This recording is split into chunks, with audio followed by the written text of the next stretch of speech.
உண்மையில் இப்போ நாங்கள் மீடியாஸோட பேசணும், எல்லாரோடையும் பேசணும். நான் அதிபர் என்ற வகையில் உங்களுக்கு சில விஷயங்களை சொல்லாமல் இருக்கேன்.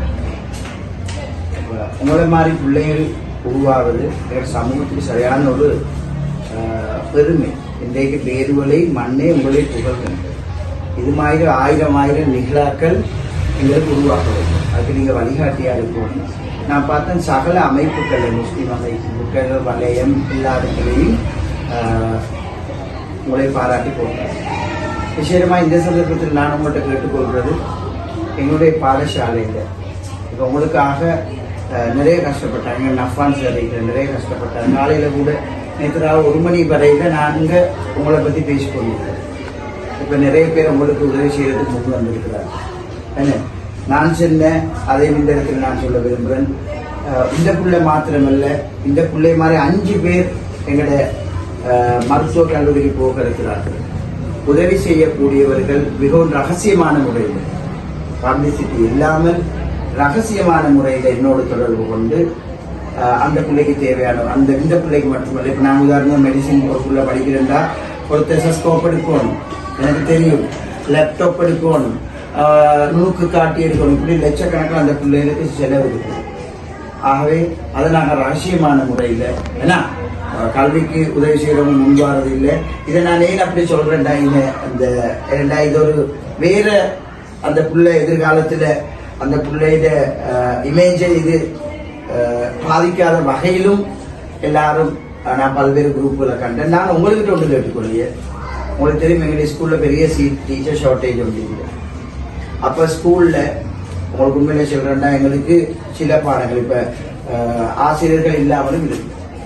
அப்போ ஸ்கூல்லையும் பாடம் நடந்தது, இடையிடையே ஆசிரியர்கள் இருந்து ஸ்கூல்லையும் பாடங்கள் நடந்தது. விசேஷமாக எங்களோட நஃபான் சார், இங்கேயும் நஃபான் சார் தான் எடுத்து உங்களுக்கு தர்கா டவுன் நடக்கிற இந்த ப்ராஜெக்ட். இப்போ அந்த தர்கா டவுன் நடக்கிற ப்ராஜெக்ட் மிகவும் பிரயோசனமான ஒரு ப்ராஜெக்ட். ஏண்டா எங்களை முழுமையாக பாடசாலை தாய்ப்பாலை கொடுக்கிறத நான் மறுக்கவில்லை. இருந்தாலும் மேலதிகமான இன்றைக்கு ஐலண்ட் ரீதியில ஒரு புள்ள ஒரு 10 வரணும்டா ஒலிம்பிக்ல ஓடுற மாதிரி ஸ்கூல் பாடசாலை கல்வி மட்டும் போதாது. ஒலிம்பிக்ல ஓடுறா என்ன செய்யணும், டைமுக்கு ஒரு சாப்பாடு கொடுக்குறோம், எக்ஸசைஸ் கொடுக்குறோம். இது மாதிரி எங்களுக்கு அந்த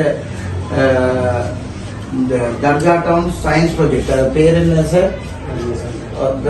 சயின்ஸ் ப்ராஜெக்ட். அதுக்கு அதை ஆரம்பித்து வைத்து அதை நடத்தி கொண்டிருக்கிற ஸ்தாபகர் ஆசிரியர்கள் அவர்களுக்கு நன்றியை சொல்றேன். அது மாதிரி எங்களுடைய பாடசாலையில் ஆசிரியர்களுக்கு நான் நேற்றே நன்றி செலுத்திட்டேன். நீங்க இப்படி படிச்சு நல்ல ரிசல்ட்ஸ் எடுத்து அரசாங்கத்தினுடைய உதவியோடு நீங்க படிக்க போறீங்க. நீங்க இந்த பாடசாலையோட கடைசி மட்டும் 1000 நிகழாக்களை உருவாக்குறதுக்கு நீங்க காரணகர்த்தாவா இருப்போம். நீங்க உங்கள்கிட்ட நான் விசேஷமா கேட்கொள்ற, எங்களுடைய இது உயர்தரம் 4ஆம் தேதி நான் தொடங்க போறேன். நீங்க ஒரு முன்மாதிரியா வந்து உங்களோட யூனிவர்சிட்டி போகும் வரையில எங்களுக்கு பிள்ளைகளுக்கு நீங்க 3 பேட்சுக்கும் கிளாஸ் எடுத்து எங்களோட பிள்ளைகளை ஊக்குவிக்கணும். வேண்டாம், இப்ப டீச்சர் ஷார்டேஜ் இல்லை, எடுக்கிறதுக்கு வழியும் இடமும் இல்லை.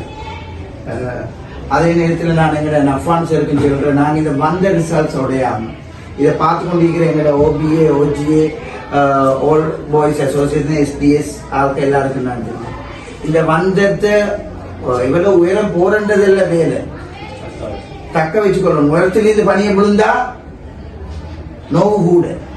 அதனால நாங்க எல்லாரும் ஒத்துமையா இருந்தோம்.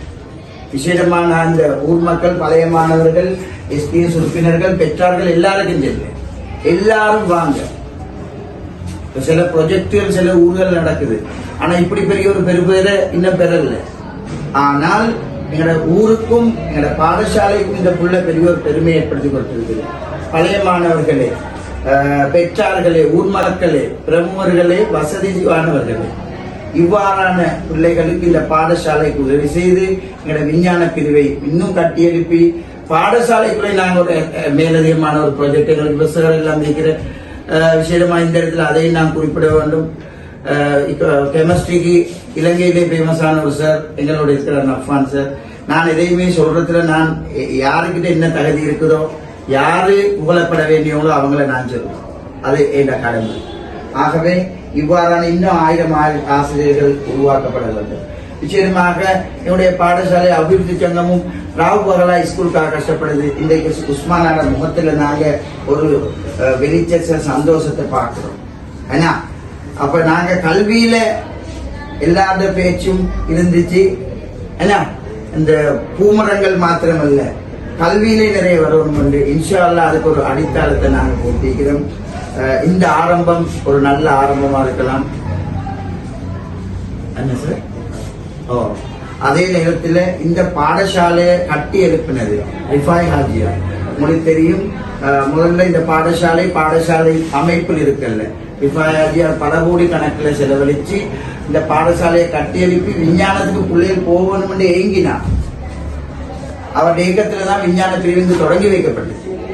நான் நினைக்கிறேன் சொர்க்கத்திலிருந்து கூட அவர் இதை பார்த்து கொண்டிருப்பார். அவருடைய கனவு என்று நினைவாகிறது. அது மாதிரி இந்த ஒன்று மட்டும் உங்களை எல்லாருக்கும் நான் சொல்றேன், பாடசாலை என்ற நேரத்தில் எங்களுடைய வர்க்க வேறுபாடு எல்லாத்தையும் மறந்து நாங்க இப்ப இணைஞ்சிருக்கிற மாதிரி கல்விக்காக ஒன்று நினைப்போம். நான் இருக்கலாம், நஃபான்சர் இருக்கலாம், இன்று இருக்கலாம், போகலாம், வரலாம். இது எங்களுடைய பாடசாலை. உண்மையிலே இன்றைக்கு நான் சாம்பிபாய் ஹாஜியார் பாடசாலை அதிபர் என்று சொல்றதுல சரியான பெருமைப்படுகின்றேன். நான் சந்தோஷப்படுகின்றேன். என்னுடைய பிரதி அதிபரைக்கு நான் கட்டுப்பிடிச்சு சொன்னேன், நஃபான் என்ன எங்கேயோ உங்களை பற்றி வச்சுட்டீங்க. இப்ப எனக்கு பென்ஷன் போனா கூட எனக்கு கவலை இல்லை. ஒரு நல்ல அச்சீவ்மெண்ட் எங்களுடைய பாடசாலையில செய்திருக்கிறோம். எனவே நான் இதை ஏன் முன்னுதாரணத்தை சொன்னேன்டா, சிலர் பாடசாலையில படிக்கிறாங்க, பாடசாலையில உள்ள பிரயோஜனத்தை எடுத்துக்கொள்றாங்க, ஆனா பாடசாலையை பத்தி திருப்பி பார்க்கிறாங்க. சிலவங்க தான் படிச்ச பாடசாலையில பேரை சொல்ல கூட விருப்பப்பட மாட்டாங்க. அவங்க கடைசியில் உயர்கல்வி படித்த பாடசாலையில பேரைத்தான் சொல்லுவாங்க. அப்படி இல்லாம இந்த பிள்ளை மாத்திரமல்ல, இன்னும் 5 பிள்ளைகள் இருக்குது. இன்றைக்கு மீடியாஸ்ல இந்த பிள்ளைய மட்டும் தான் கேட்டாங்க. இந்த பிள்ளை மாதிரி இன்னும் 5 பிள்ளைகள் இருக்கு. கொமர்ஸ்ல நல்ல ரிசல்ட் இருக்கு, ஆர்ட்ஸ்ல நல்ல ரிசல்ட் இருக்கு. இந்த எல்லாரும் பாடசாலைக்கு வந்து உங்களுடைய சேவைகளை நீங்க செய்ய வேண்டும் என்று கேட்டுக்கொள்கிறேன். என்னுடைய மனசுல இருந்த ஆசையை நான் சொன்னேன். ஜஸாக்குமுல்லாஹ் ஹைர் மகள், நீங்க உங்களுக்கு ஒளிமயமான எதிர்காலம். நீங்க சாதாரண டாக்டராக அல்ல, உங்களுக்கு இலங்கையில 10க்குள்ள இருக்கிறீங்க. நீங்க ஒரு ஸ்பெஷலிஸ்ட் டாக்டராக வந்து ஒரு எங்களுக்கு தெரியும் ப்ரொஃபஸராக, டாக்டராக மாத்திரமல்ல ஒரு ப்ரொஃபஸராக வந்து எங்களோட முஸ்லிம் பெண்களுக்கு நீங்க ஒரு முன்மாதிரியான கல்வியில, எங்களுடைய பரதாவுடைய அமைப்புல எங்களுக்கு கல்வியில் எந்த இடத்துக்கும் செல்ல முடியாமல் என்பதை நீங்க நிரூபிக்க வேண்டும். அதுதான் எங்களுடைய ஆசை என்று சொல்லி இந்த சந்தர்ப்பத்தை எனக்கு அளித்த எல்லாம் வல்ல அல்லாஹ்வுக்கு என்னுடைய நன்றியை தெரிவித்தவனாக விடைபெறுகின்றேன். வணக்கம், வஸ்ஸலாம்.